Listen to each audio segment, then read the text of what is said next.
ഈശംസിഹായിൽ ഏറെ സ്നേഹമുള്ളവരെ, ഈ വരുന്ന ഡിസംബർ 30 രാവിലെ 9:15 അഭിവന്ദ്യ ജോസ് കലുവേൽ പിതാവിൽ നിന്ന് ഞാൻ പൗരോഹിത്യം സ്വീകരിക്കുന്ന വിവരം ഏറെ സ്നേഹത്തോടെ അറിയിക്കുകയാണ്. അതോടൊപ്പം സെൻറ് റീത്താസ് ഇടവകയിലേക്ക് നിങ്ങളെ ഓരോരുത്തരെയും ഏറെ ഹൃദ്യമായി സ്വാഗതം ചെയ്തുകൊള്ളുന്നു.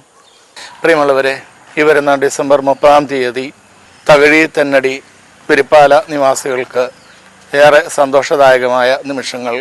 നമ്മുടെ ഡീക്കൻ ആൻ്റണി രണ്ടുപറ പുത്തമ്പറമ്പിലിൻ്റെ പൗരോഹിത്യ സ്വീകരണത്തിൻ്റെ ദിവസമാണ് അന്ന്. ഈ തിരുപ്പട്ട സ്വീകരണത്തിലേക്ക് എല്ലാവരെയും ഏറ്റവും ഹൃദ്യമായി സ്വാഗതം ചെയ്യുകയാണ്. നിങ്ങളെല്ലാവരും വന്ന് സഹകരിക്കണം.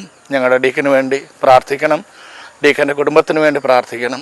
തുടർന്ന് ഡീക്കൻ വഴി സഭയിൽ ഒരു പുരോഹിതനായി മാറുമ്പോൾ നമ്മുടെ സഭയ്ക്ക് വേണ്ടിയും വ്യക്തിപരമായി നിങ്ങൾ പ്രാർത്ഥിക്കുക.